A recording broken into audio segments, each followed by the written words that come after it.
Welcome back to the Coronation Behind the Craft. I'm Jetta Sky, the Indie Ally. Today's guest is a walking masterclass in courage, a mother, a creative, a truth teller. With her latest single, Swift, her upcoming project, Cheers to You Shadow, Last Call, and her powerful film debut in When Worlds Collide, Buku Abi isn't just stepping into her light, she's doing it on her own terms. At the Coronation Behind the Craft, we spotlight art that holds weight, that reflects light and wrestles with darkness. These aren't just songs, they're survival stories in sonic form.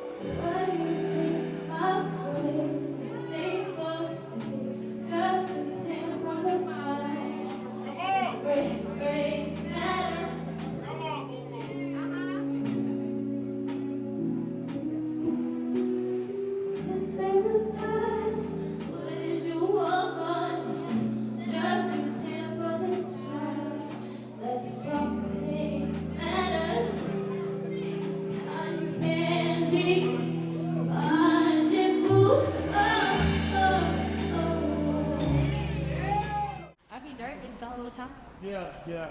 Diamonds on me dancing, got that shit is heavy. Bend it around my neck and she be here protecting.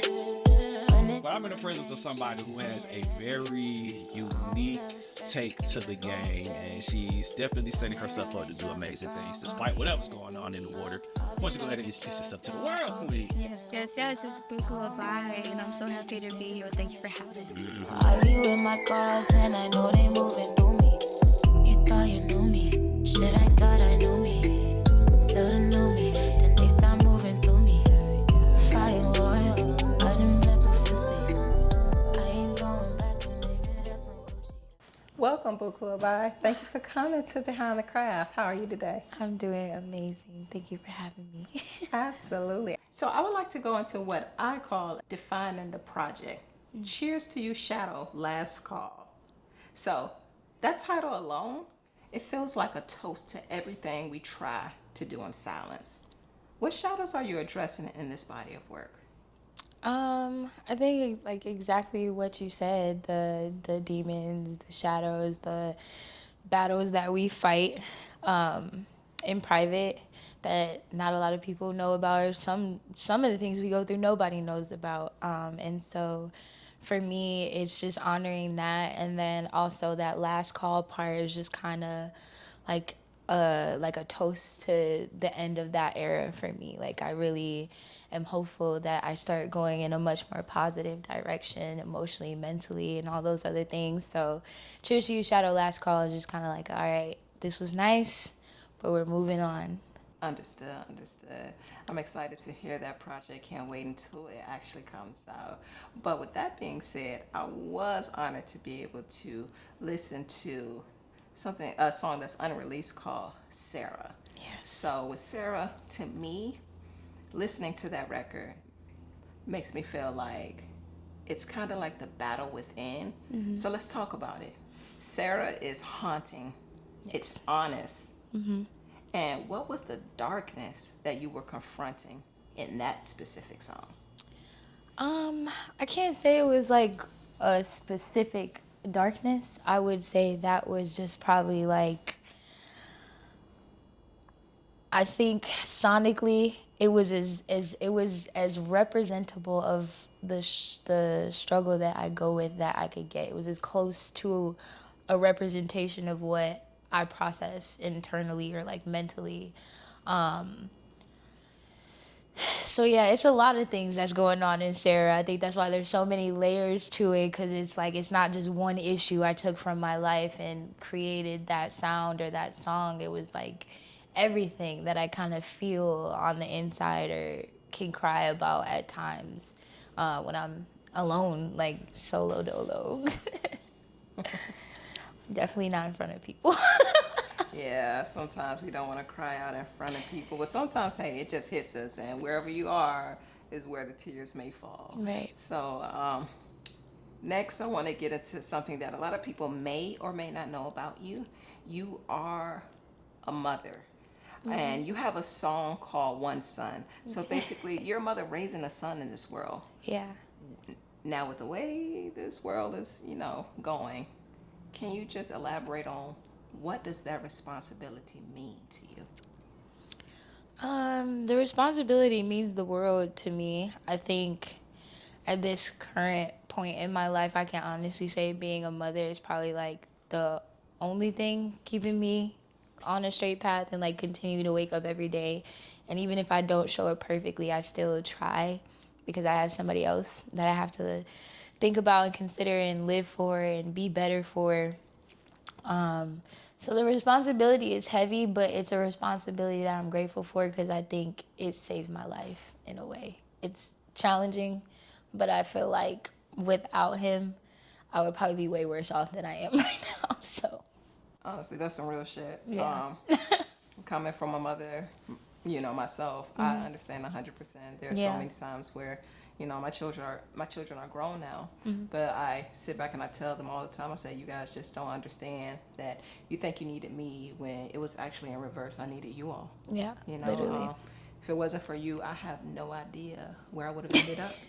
Absolutely none. It places a certain type of responsibility on us that makes us have to be better. Yeah. Yeah. Not just for us, but for them. Yeah. So we want to be examples. We want to love them correctly. We want to teach them correctly. We want to get them ready for the world because, the world isn't always nice. So we have to kind of make sure that we bring them up in a way that they understand love, they understand grace and mercy, but they also understand consequences and reality. So with that being said, we're talking about reality. Let's go into the reality of single motherhood. As a single mother and a creative, how do you stay centered while raising a child and building what I like to say is your empire? Yeah. Well, like, full transparency, I obviously am not in the space, like, get into it publicly, but where I'm at, like, there's definitely coping mechanisms that I think I'm still working on that are on the healthier side of managing and coping being a mother and an artist and a young woman and, like, trying to figure everything out. So I would say I think I'm still working on that and, like, still trying to figure out exactly how to stay centered. I think right now for me it's just the look in his eyes. Every time I see him, I'm just like, okay, kumbaya. Like, so I think it's that. And then, like I said, other things. Adult things. Oh, wow. Adult things. Adult things. Adult things. A lot of prayer. Yeah. It looks like, so it's so funny that you said that because pull up his pants. What, boy? He molding us. It's so funny that you said that about being, like a creative and being a single mom and having a balance. It's like right now here, you had to balance having your son and, coming here to this interview. Situations may have happened that you weren't expecting to happen, but the fact of the matter is that you got a mom before you anything else. And I'm just happy that you're able to actually do both and be amazing at them because from what we've been able to grasp, you are an amazing mother. Thank you. There's no manual. Yeah. You're not going to be perfect. Things are going to happen. You're an amazing mother, and he seems to be a wonderful child. Very well-mannered, very creative, very smart. It's very smart. So I want to say kudos on that because it is one of the hardest jobs in the world. So if he will, you come in. What? Come here. What you gonna say? Come here real quick, baby. I'm going to try to help you out. You say bye to the camera. Tell everybody bye-bye. No, he's not. But like I was saying, we have to be able to balance and figure it out because the fact is that your creativity isn't going to leave. Yeah. It's there. But now, your most important priority is being his mom. So we just have to, how do we make those work together? Yeah. And so I guess with that is that, do you use that as like inspiration a lot? How do you draw from that? How is it different now than it was before you became a mom? Do you see the differences often? Yeah, for sure. I think like just me as a person is night and day. Like pre-mom Buku versus like now he's still super young. So 3 years is nothing for real, but just even the little bit of time that I've had to experience being a mother and the growth that it's required, and honestly the endurance that it requires. I was very quick to give up on things before I had him. So like if things weren't working out or if it was just like too hard, I would tend to walk away or be like, okay, I'm not gonna do that, I'm gonna focus on something else. But he has really, really, really, really, really shown me that like true love and true care for something or somebody, like you're gonna go all the way, no questions asked, no doubt about it. It don't matter how hard it get, you're gonna make it happen. And so I think he definitely helped me with my determination to make it happen. That's amazing. Okay. And I'm glad that you said that because it's like a good segue into making it happen and things such as declarations. So we're going to tap into the next single that you have that is actually currently out called Swift. To me, Swift is like a declaration. So what were you shedding or what were you stepping into when you decided to record and write that track? So when I was writing Swift and when I recorded it, I was really just in a mental space of like spiritually, because I don't be in the fights and all that crazy stuff, but like spiritually, I was at a point where I'm like, all these demons, these people, these spirits around me trying to hold me down, whatever, like I was really just kind of bucking at that moment spiritually. And just kind of saying like, I'm here, I'm not going anywhere. I was at a space where I was really recognizing who I was in like spirit form. And I just realized like I'm so much bigger than what I was even allowing myself to be at that time. And so once I started stepping in that's kind of how Swift came about. And I was just like, look, I'm here, I'm big, I'm bad, I'm bold, and I don't care. Like I might be 5 foot in real life, but spiritually, like can't nobody, you know what I'm saying? Can't nobody fuck with it. Excuse me, got me. For real. I feel you, and I'm so glad you started to feel yourself about that because that record is amazing. Thank you. I think it's like, I really think it's one of the ones that can go to the top. It's a wonderful record, and I think he says it's a wonderful record too. You like the record? Don't be shy now. But yeah, it's an amazing record, and I definitely think you guys should still continue to push it. Thank you. So you recently gotten into acting. So you're actually in a new film called When Worlds Collide. Yeah. What made you say yes to acting, and what did that role unlock with you creatively? Well, how I even got in the movie is a very funny story. I had no idea I was walking into an audition, nothing like that. But I'm very grateful for the experience because, I mean, even if I don't end up going down the direction of acting, it definitely pushed me to be prepared for anything. And I think as an artist, like they always tell you, like, you never know what room you might walk in. If they want you to freestyle, you got to be ready. If they want you to sing, you got to be ready. If they want you to da-da-da-da, like they always talk about how you have to be ready. And I think for me, that was just a pivotal moment for me to make that decision of like, I'm either going to try and the worst I'm going to get is no, or I'm going to do it and I get in the movie and then I book my first role. So it ended up working that way, and I'm very excited about that because I feel like that kind of set the tone for how I want to handle opportunities coming forward. So like even if it's not something I saw myself doing, like if I'm like, oh, all right, let's see, then I have way more confidence now to try. Awesome. So do you see yourself taking more roles on? I think it'd be fun. Smaller roles for right now.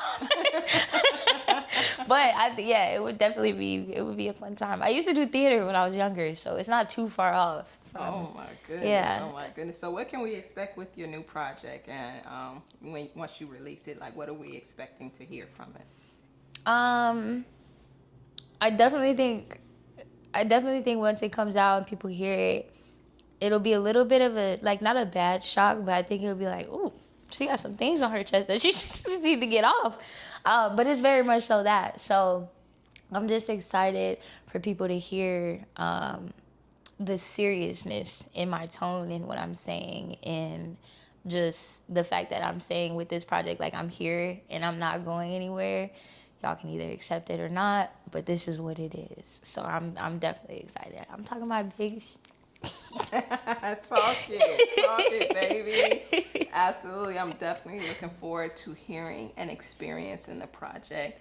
And so I just want to say thank you for showing us that the path to power is paved in truth. Your story, your art, and your beautiful son, they're all a part of a legacy being built in real time. Thank you for allowing us to pour into you. Thank you. And how about you leave the viewers with a word? I need a word. No, let me stop. I would just say, look, it gets rough, it gets hard, no matter what path you're taking in life. It's always gonna be challenging. And the grass is only greener where you water it. So just remember that. It don't matter what you see on Instagram, it don't matter what you see this next person got or what they're doing. They got rough patches, they got brown patches in their grass, just like you, just like me. So water your own shit and you'll be okay. Y'all heard it first from Buku. Y'all get them sprinkler systems running. We ain't got time for no dry turf now. Yeah. Get it right. Get it right, get it tight.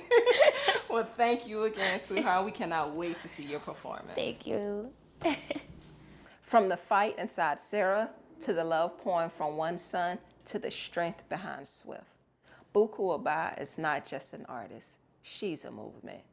Cheers to her shadow, and cheers to her truth. Want to be featured in the Coronation Behind the Craft? Submitted our link. Drop a heart if Sarah or one son gave you chills. And also watch Buku Abi in her upcoming movie, When Worlds Collide. Coming soon. We see you, we hear you. This is your coronation.